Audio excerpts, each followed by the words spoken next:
Excellent. Well, good morning right back at you. Yeah.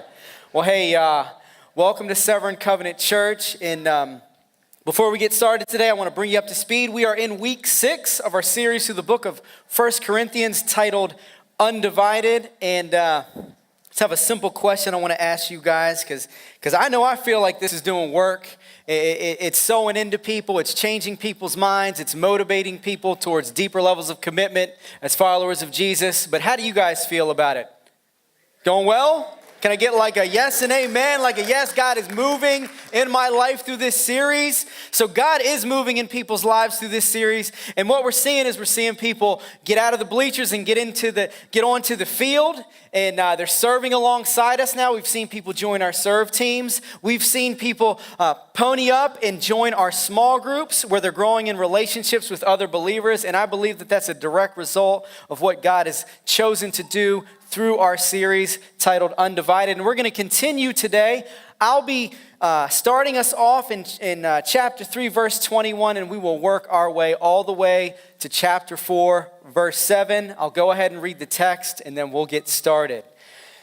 And there we read, "So no one should boast in human leaders, for everything is yours, whether Paul or Apollos or Cephas or the world or life or death or things present or things to come. Everything is yours, and you belong to Christ, and Christ belongs to God. A person should consider us in this way, as servants of Christ and managers of God's mysteries. In this regard, it is expected of managers that each one of them be found faithful. It is of little importance to me that I should be evaluated by you or by any human court. In fact, I don't even evaluate myself, for I am not conscious of anything against myself, but I am not justified by this. The one who evaluates me is the Lord. Therefore, don't judge anything prematurely before the Lord comes, who will both bring to light what is hidden in darkness and reveal the intentions of the heart. And then praise will come to each one from God. Now, brothers, I have applied these things to myself and Apollos for your benefit, so that you may learn from us the saying, nothing beyond what is written.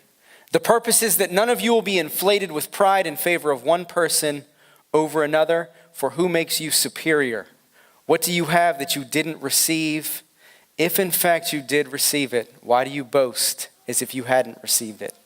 So throughout this series, Paul's been reminding us that the church at Corinth is a divided church.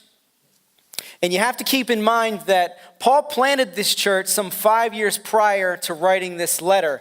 And during that time, because of the location of the city of Corinth, the church at Corinth had come under the influence of other pastors, other leaders, other motivational speakers, other philosophers that simply made their way to Corinth because Corinth was much like an urban cultural center, very similar to a New York City or a Los Angeles in our day and age. And so the mindset at Corinth, what it ended up causing people to do is to affiliate with particular groups or particular leaders or particular philosophies as they pertain to how people would live. And Paul highlights some of these affiliations in this letter, and he even says that some people are claiming affiliation with him. He also says that some folks at Corinth are claiming affiliation with Apollos, others are affiliating themselves with Cephas. And as a result of these affiliations, some cliques have risen up in Corinth, and it's caused the church to stop growing. It's caused the church to become what was previously an undivided church has now become a divided church as a result of some of these affiliations. And at the heart of this, what we're seeing is that the people at Corinth have become more interested in their own personal preferences and their own passions than they are in God's purpose and God's mission. And that's what Paul's addressing. And so in today's text, what we're going to see is that these divisions they're merely symptoms of a bigger root cause that Paul is going to highlight. And so this morning I aim to draw two things from our text. The first is this, that pride paralyzes us. It paralyzes us from living the lives that God's called us to live. And then secondly, the gospel or Jesus propels us to engage in living the lives that we're called to live. Now, before I say anything about what I believe the root cause is at Corinth, I'll say this, that God, when he designed us, when he designed you and I, he hardwired us for significance, for deep significance, deep meaning, and deep purpose. And the reality is that's our hardwiring, but the challenge is this: we don't start off with a deep sense of significance and a deep sense of purpose. And so what ends up happening is we're operating from a sense of emptiness. And so that sense of emptiness drives us towards certain behavior. And the behavior that Paul is going to draw out, he's going to highlight for us, the root cause of the division at the church at Corinth that Paul is going to show us is nothing other than pride. Pride is the reason for the rivalry and the envy and the strife that Paul has already mentioned in this letter. And it's the reason why Paul is writing this particular passage. And we see this if we look at verse 6 in chapter 4, where Paul says, "The purpose is that none of you will be inflated with pride." And he goes on to say, in favor of one person over another.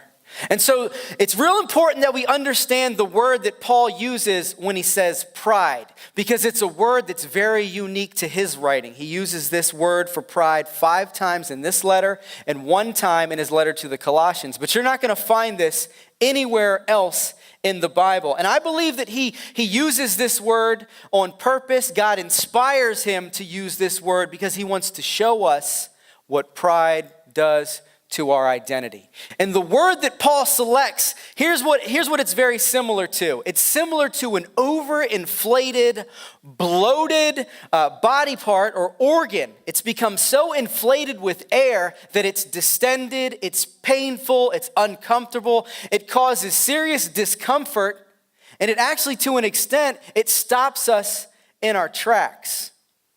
And so the first idea that I want to draw out of the text today is that pride will paralyze us. And pride paralyzes us because it does 3 things to our identity. And I'm going to work through each of these 3 things this morning. The first thing that it does to our identity is it inflates it. It leaves it empty at the core, but it inflates it. The second thing that it does to our identity is it causes our identity to become deeply insecure because we're empty at the core. We're inflated and empty, which leads to insecurity. But then thirdly, because we're empty, because we're insecure, we find ourselves entrapped, trying to build an identity for ourselves. So Paul makes it very clear that pride can inflate us in verse 6 when he says, the purpose is that none of you will be inflated with pride. And so when our identity becomes inflated with pride, we run the risk of becoming egocentric and self-centered. I want to pause and just talk about egocentrism for just like a second. What comes to mind? Imagine the most egocentric person you've ever imagined. Just think about it for a second. And I don't know about you, but I'm thinking of somebody who's overly confident, they're cocky, they're into themselves, they're all about them. Every time you say something, they just one-up you. I want to challenge that. That's not the only type of egocentrism that operates in the human heart. I believe that some of us would never call ourselves egocentric, but we are as egocentric as the puffed up, cocky, outward, the outward facing egocentric. And where it happens for us is up here. We might not be willing to say it out loud, but it's happening up here. Our egocentrism is much more passive and it's much more quiet, but it doesn't mean that it's not there. So Paul tells us that when we get puffed up, we get egocentric, we get self-centered, and basically we convince ourselves that we have the competence to run our own lives, to make decisions that are going to move us forward, to make decisions that are going to create a deep sense of security and a deep sense of self-worth. And what we end up doing is we end up elevating our perspective, our passions, and our preferences over God's purpose. We elevate what we think is important, and we make that the main thing in lieu of making God's purpose, God's mission, the main thing. And we do this by gravitating towards people and things that kind of stroke our ego or make us feel important or make us feel significant. And when we're inflated with pride, the way that this works out is we never really have the opportunity to build relationships because we're so busy, we're so stuck on leveraging relationships to get ahead. We're stuck on networking people so that we can get that promotion or we can take that next step so we can be just a bit more successful. And instead of building relationships with people, what we do is we abuse people for self-gain. We use people as a stepping stone to get a step ahead. And see, the dilemma of being inflated with pride is that it absolutely will stunt our growth because we become so busy building a resume and networking people that we never actually develop healthy relationships. The relationships that God would use to call out our blind spots, to move us forward as followers of Jesus, to help us see things about ourselves that we just can't see. And this is exactly what's happening at Corinth. Because they're inflated with pride, they've become consumers. Meaning they're using Paul's name, they're using Apollos' name, they're using Cephas' name as a means of creating a more secure, a more positive outlook with regards to their own lives. They've become more concerned with their own wants and needs, and they've made their personal preferences the main thing in lieu of God's mission.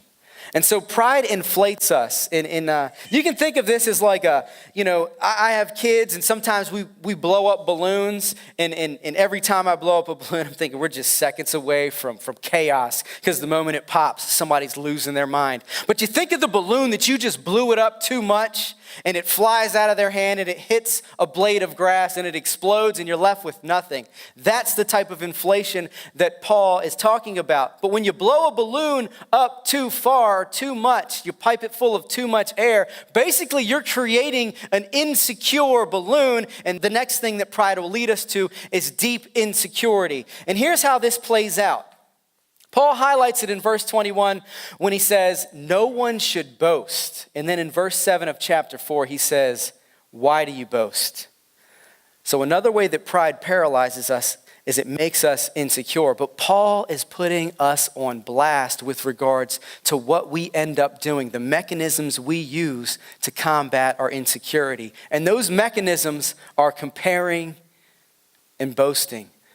Pride will drive you to make comparisons between you and everybody else so that you feel better about the way that you're living, so that you feel superior at the expense of making other people feel inferior. And boasting is just you trying to make people believe things about you that aren't even true. They don't even come close to being true. So comparing and boasting, when we get into it, just know it's driven by deep insecurity. If we were that secure, there'd be no reason to compare. There'd be no reason to boast. And what we're doing really is we're sidestepping our own problems. We're trying to cover up what we did last summer or what we did last night or what we did in the college dorm 15 years ago. We're sidestepping the honest reality about ourselves. Because at the end of the day, we don't want people to figure us out. We don't want people to know the whole truth because the whole truth about you and I, it's kind of terrifying.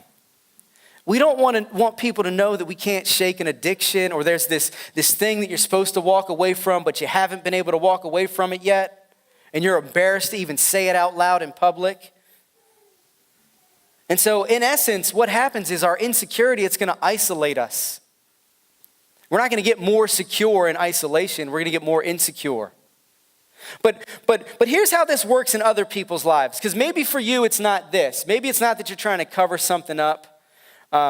Maybe it's a little bit different. And so for some of us, pride that produces insecurity, what it really prevents us from ever actually doing is enjoying anything. You know, and you might think that people enjoy being wealthy and having like loads of cash that they can roll around in like Scrooge McDuck. Or you might think that people enjoy the Beamer or the 10,000 square foot house. You might think that people find enjoyment in that. But the bigger question is, What happens when somebody shows up that's got more than you have, looks better than you look, and is doing things that you've never done, accomplishing things that you'll never accomplish? Because at that moment, insecurity kicks in, and everything that you thought you had becomes irrelevant and insignificant because you no longer measure up. Because the reality is we're driven to outdo the people sitting next to us. We're driven not just to have degrees and accolades, but to have more degrees and accolades than the other people in our lives. And so ultimately, we're just proud of being more wealthy than other people. We're proud of being better looking than other people, or more put together than other people, or more moral than other people, or more faithful than other people. We're proud that our kids are better than other people's kids. And here's the reality. Some people are wealthy and some people aren't. Some people are intelligent by way of our standards and some people aren't. Some people have dazzling good looks and some people need a makeover.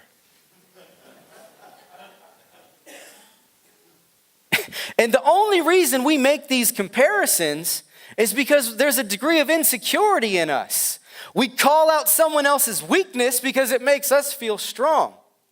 We call out someone else's fault because it makes us feel faultless. And so I'm just going to take you down memory lane with me for a couple seconds. So track with me. I'm almost 20 years removed from high school, which is awkward for me to say. I don't like to think of myself as old or getting old, but I'm getting older, okay?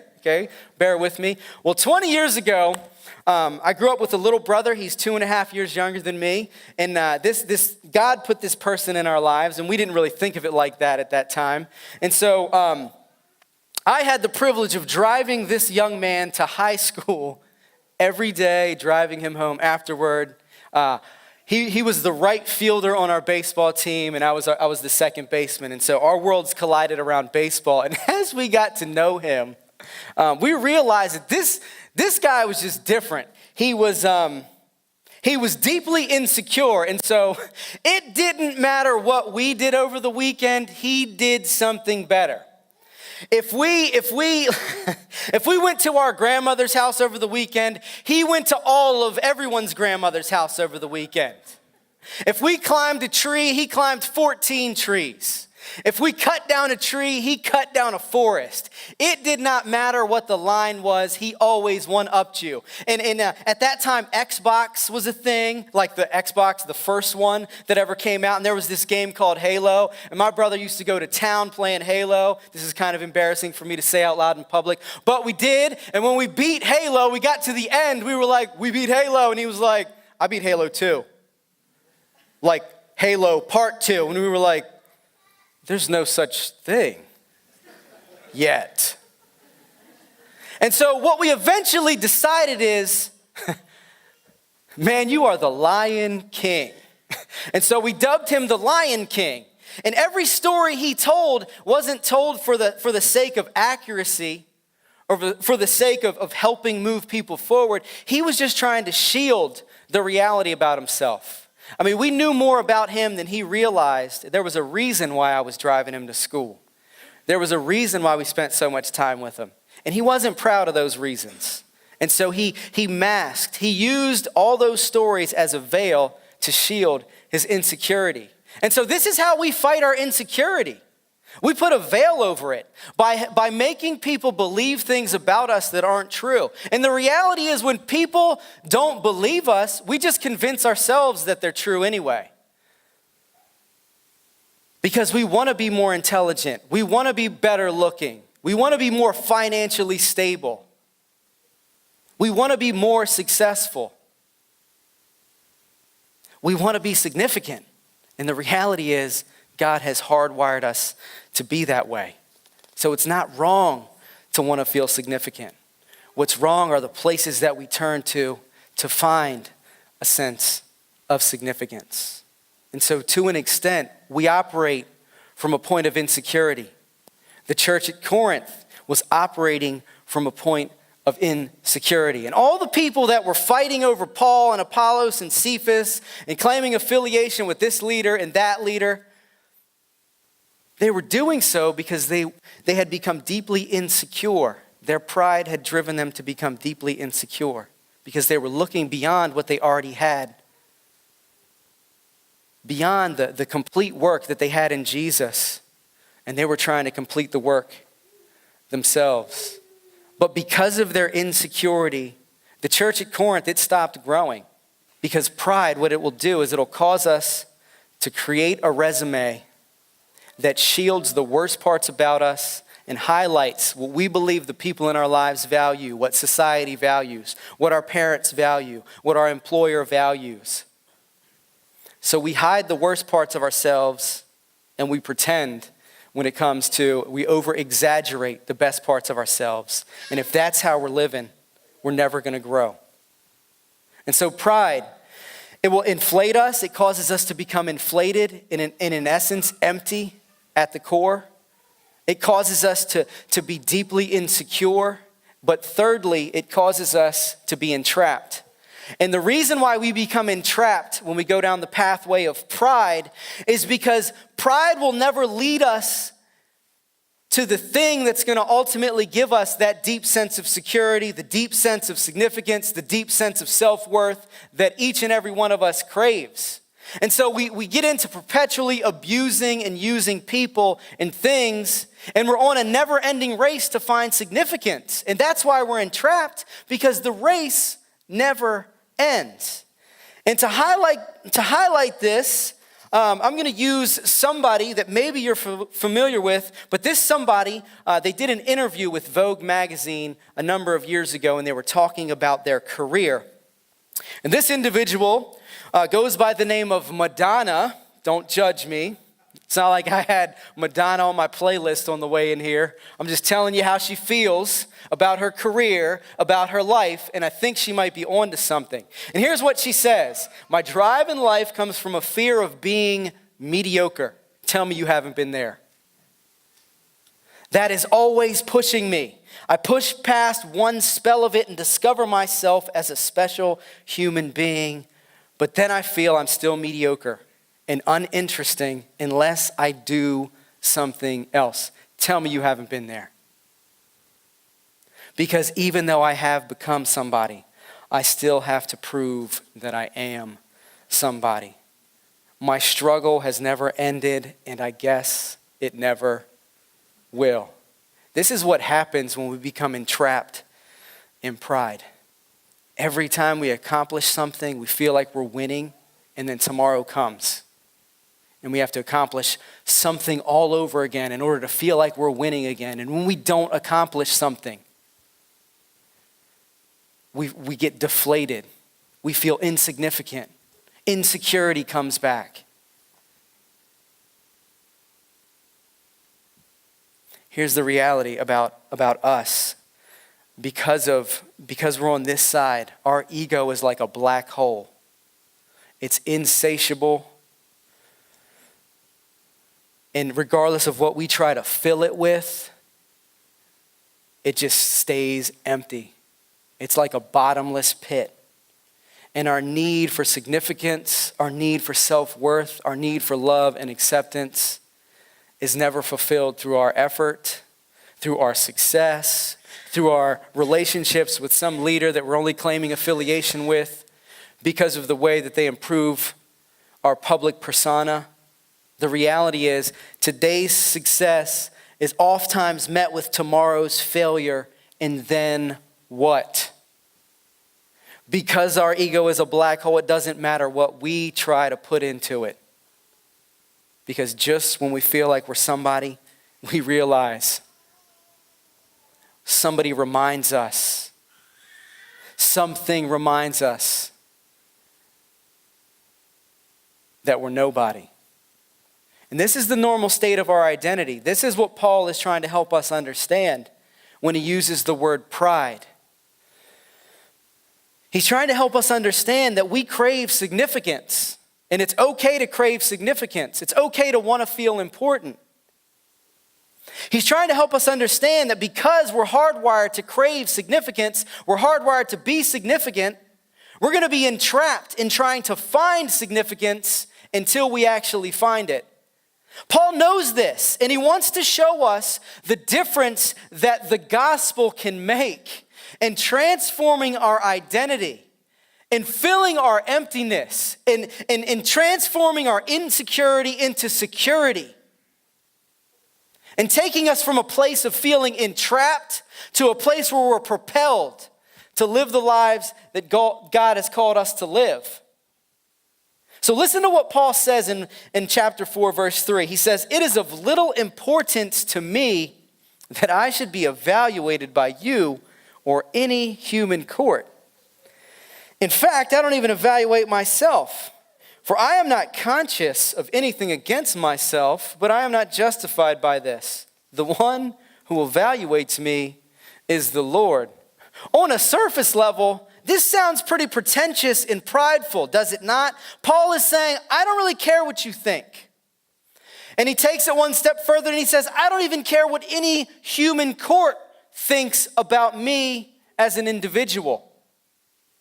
Now, the word evaluate that Paul uses here, that word has deep significance for us because it's not just a generic evaluation. It actually means final verdict.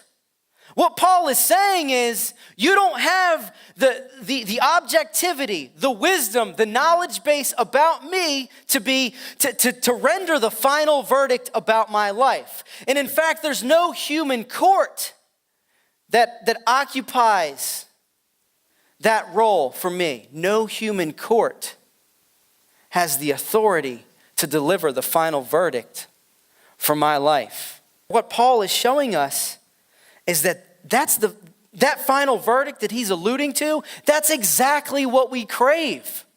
That's the significance that we crave. That's the acceptance that we crave. That's the love that we crave. That is what Paul is showing us, and he's showing us that only Jesus can deliver that verdict.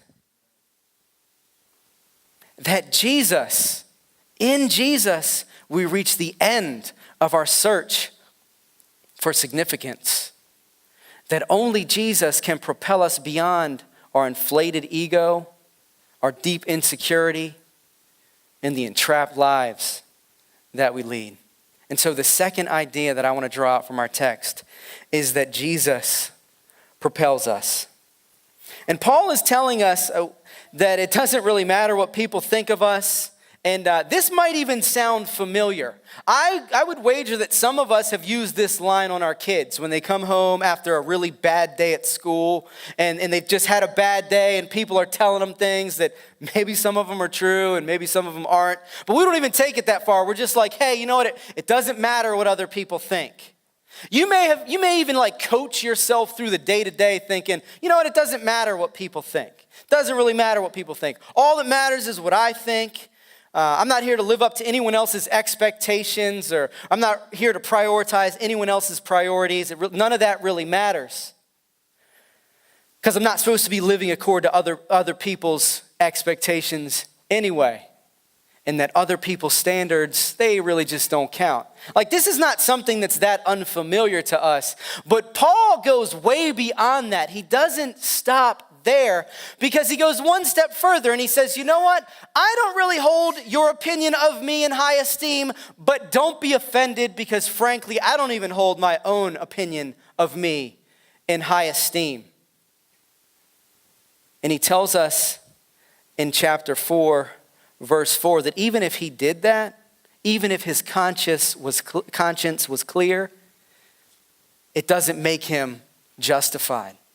It doesn't justify the life that he's living. You see, Paul's identity, it's not connected to people's opinions about him, and it's not even connected to his own opinions about himself.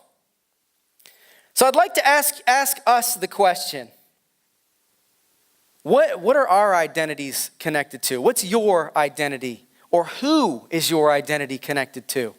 Who do you look to for approval? Whose opinions drive how you feel about yourself? This could be anybody. This could be a spouse. This could be your children. This could be a family member. This could be a friend. This could be someone you look up to, a boss, a colleague, a coworker. This could be anybody.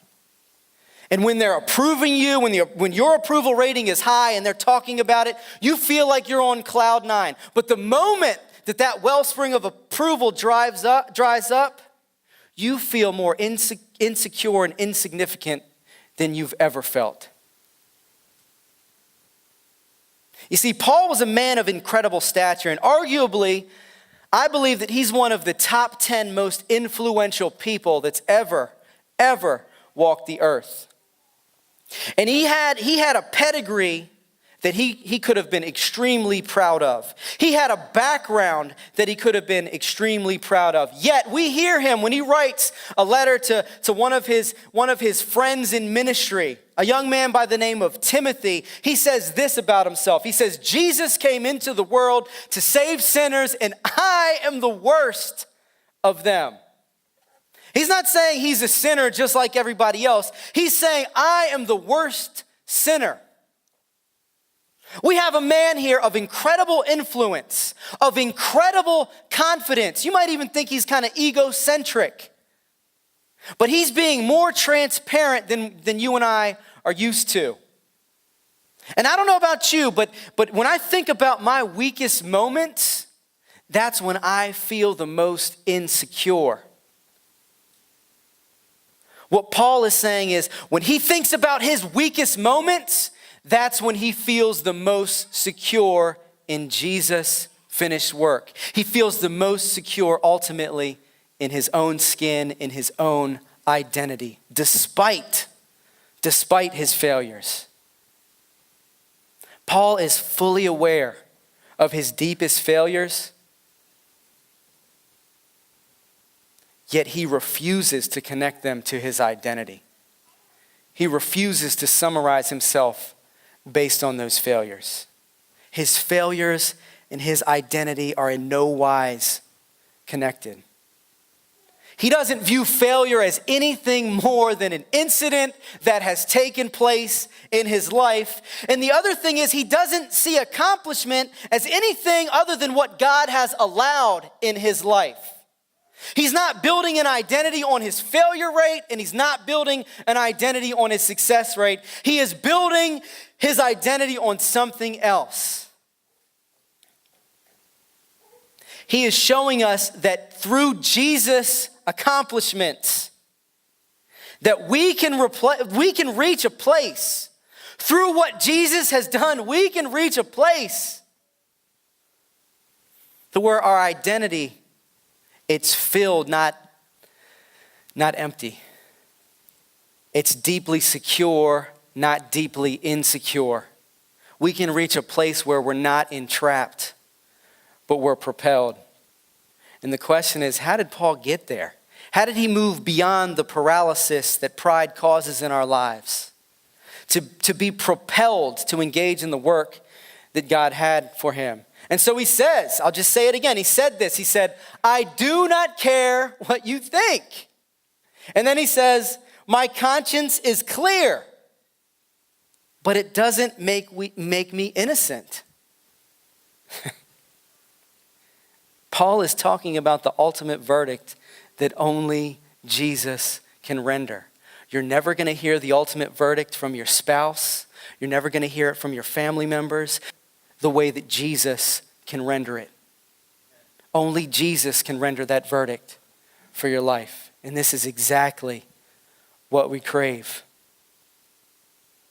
Paul is saying that even though his conscience is clear, there's something bigger than his conscience at work.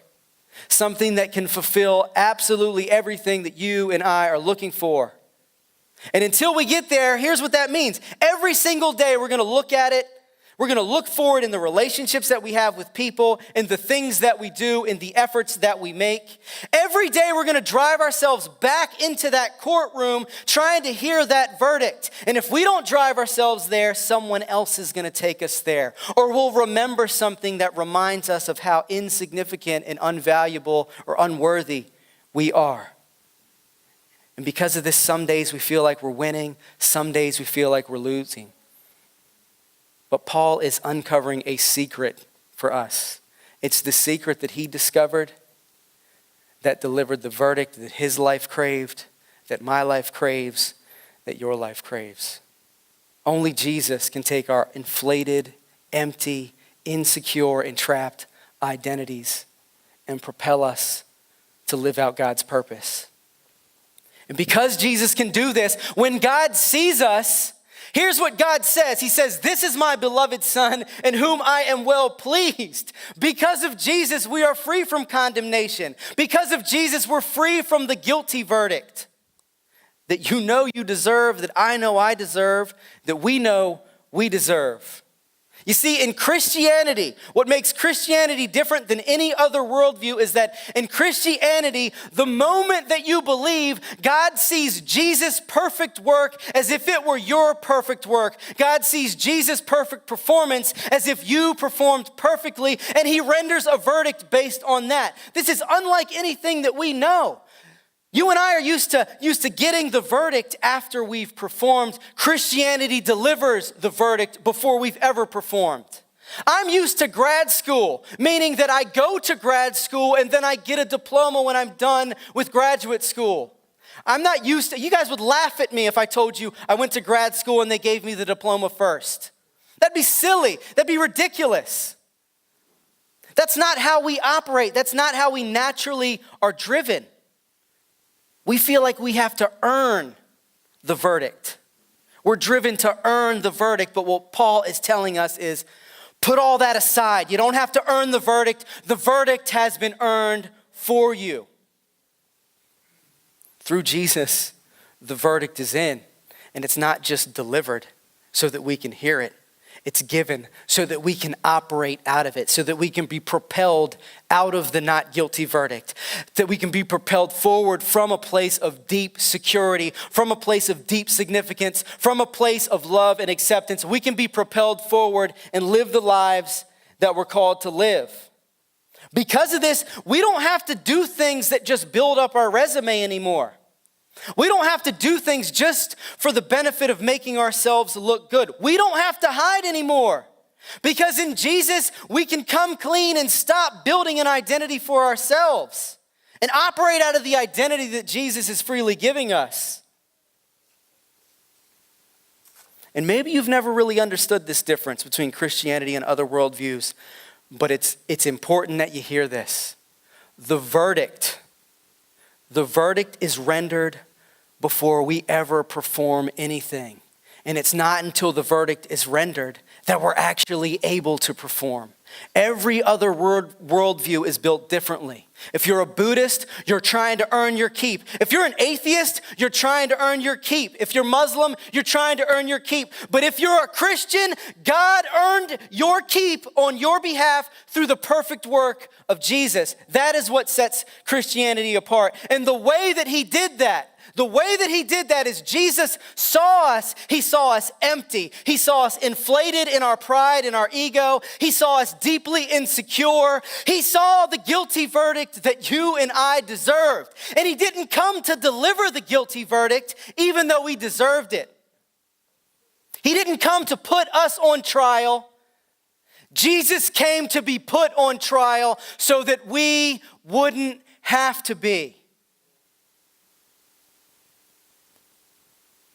He didn't come to declare us guilty. He came to be declared guilty so that we could be declared righteous. Jesus, the perfect, innocent Son of God, was put on trial in our place. And when he carried that 80-pound crossbar from the court to Golgotha where he would be executed, on that crossbar he carried with him our pride, our shame, our guilt, our sin. He carried the pride that paralyzes us, that leaves us inflated and empty and insecure and entrapped, trying to build an identity for ourselves. And he didn't just carry it, he bore it so that we would no longer have to. Listen to what Paul says in chapter 4, verse 8. He says, you are already full. You are already rich. So here's the thing, when you feel empty, when you feel insignificant, when you feel like you can't take the next step because you're still worried about the last 14 steps that you took and the way that they're setting you back, when you feel like you can't walk away from the life that you're living, when you feel like you can't put down the addiction that is driving you to think that you're crazy, when you can't get over the hump, when you can't do what you know you're supposed to do, when you can't live up to anyone else's expectations, let alone your own, when you feel like you can't make it, like you can't do it, when you feel empty and you feel insecure and you feel entrapped, know this, know that you deserve a guilty verdict, but the verdict has been rendered and it is not guilty. Know that everything is yours in Christ Jesus, that in Jesus you have absolutely everything that you need because Jesus will strengthen you. Jesus has made you blameless. And the reason I am so confident about this is because our relationship with God is not based on our behavior. It's not based on our credentials. It's based on Jesus' shed blood that when it was poured out and it hit the ground, grace hit your life, forgiveness covered all of your sins. That God buried your pride. He took your deflated feeling, your deep insecurity, and He filled you and He made you secure. God gave you everything that you need to get beyond the paralysis of your pride so that you could be propelled to live the life that God has called you to live. Amen.